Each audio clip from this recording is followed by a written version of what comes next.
ఏమన్నా సర్కిల్ పెరుగుతుందా సార్ ఇప్పుడు ఏమన్నా కొత్తగా? లేదు, యాక్చువల్లీ ఇండస్ట్రీలో అందరూ ఫ్రెండ్సే, ఎక్కడ కలిసినా బాగా మాట్లాడుకుంటాం సరదాగా. ఇప్పుడు సుకు మంచి ఫ్రెండ్, వాసువర్మ మంచి ఫ్రెండ్, మీకు అల్లు అర్జున్ గారితో వంశీ మంచి ఫ్రెండ్, బణివాసు బాగా క్లోజ్, రాజు గారు ఎక్కడ కలిసినా అవన్నీ ఒక ఇది ఉంటుంది. బట్ ఒక ఇన్నర్ జోన్, పర్సనల్ జోన్ ఒకటి ఉంటుంది కదా, అది చాలా చిన్నది. మీ ఏమన్నా మళ్ళీ కాంబినేషన్స్ ఏమైనా రిపీట్ అయ్యే అవకాశాలు ఉన్నాయి రాజు గారి బ్యానర్లో కానీ?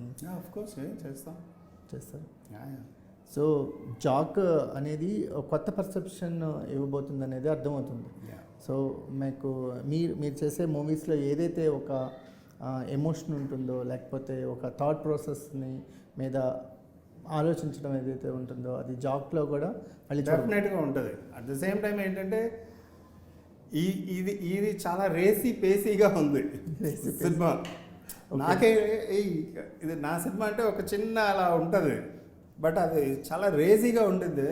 నేను ఎడిట్లో చూసి అదే అన్నాను, నా సినిమా ఇంత ఫాస్ట్గా వెళ్తుంది అన్న ఫీలింగ్ కలిగింది. సో అంత స్పీడ్లో కూడా ఒక చిన్న టచ్ ఉంటుంది.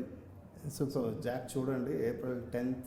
మేము తప్పకుండా జాక్ చూస్తాం సార్. రీసెంట్గా మీరు చూసిన సినిమాలు ఏంటి? లాస్ట్ 3 మూవీస్ చెప్పండి, మీకు కాకుండా థియేటర్లో చూసిన మూవీస్ చెప్పండి.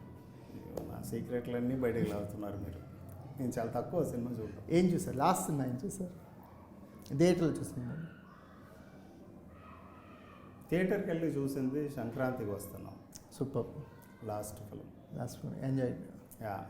అండ్ దానికి ముందు గుర్తులేదు.